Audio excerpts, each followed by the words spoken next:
এইটার দরকার, আগে একটা বড় হসপিটাল হোক। আর আমার বক্তব্য হচ্ছে বাবরি মসজিদ যদি হয় তা বেলডাঙ্গাতে হবে কেন? যেখানে 75% মুসলিম বসবাস করে এখানে বাবরি মসজিদ করতে হবে কেন? বাবরি মসজিদ যদি করো তাহলে শিলিগুড়িতে গিয়ে করো, দেখি কেমন। শিলিগুড়িতে গিয়ে করো। এইখানে 70% মুসলিম বলে এদেরকে নিয়ে ফুটবলের মতো লাড়াচাড়া করা হচ্ছে।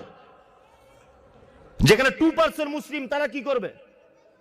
মুর্শিদাবাদের 70% 60% মানুষ পরিযায়ী শ্রমিক, তারা বিদেশে কাজ করে, বাইরে ঘাটে কাজ করে।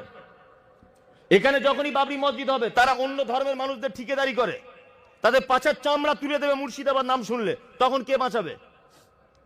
কে বাঁচাবে তখন বলুন? অলরেডি শুরু হয়ে গেছে।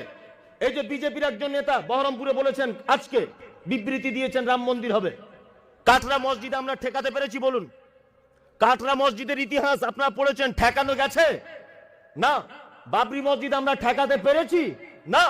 ওয়াকফ সম্পত্তি আন্দোলন করে রাস্তা অবরোধ করে ঠেকাতে পেরেছি? পারিনি। সরকারের বিরোধিতা করে প্রকাশ্যভাবে কোনোদিন কোনো কাজে জয়লাভ করা সম্ভব নয়।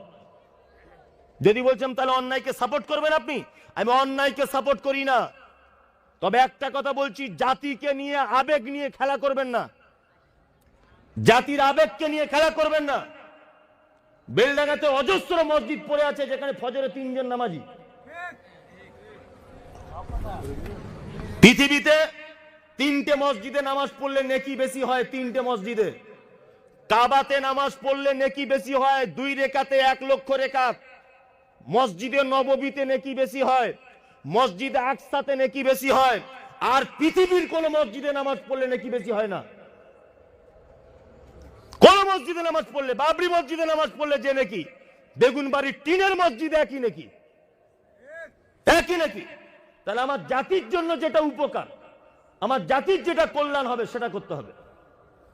5 মিনিটের ইবাদত জন্য অনেক অজস্র মসজিদ পড়ে আছে এখানে, অজস্র মসজিদ পড়ে নেই। এমন একটা স্কুল তৈরি করা হোক যেখানে ডাক্তার জাকির নায়কের মতো ছাত্র বার হবে।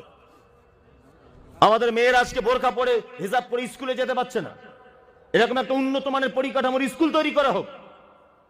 ব্যাপারগুলো ভাববেন, আবেগে গা ভাসিয়ে চলবেন না।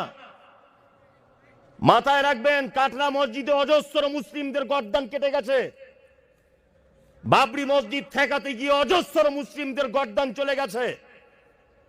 ভাববেন আপনারা যে আমরা বাবরি মসজিদ ঠেকাতে পারিনি। আজও পর্যন্ত আপনাদের কাটরা মসজিদ নামাজ পড়তে পারে না মুসলিমরা, পারে? আজও পর্যন্ত বন্ধ। ওয়াকফ সম্পত্তির জন্য আমরা রক্ত দিয়েছি রাস্তাতে, কলকাতার রাজপথে। আমি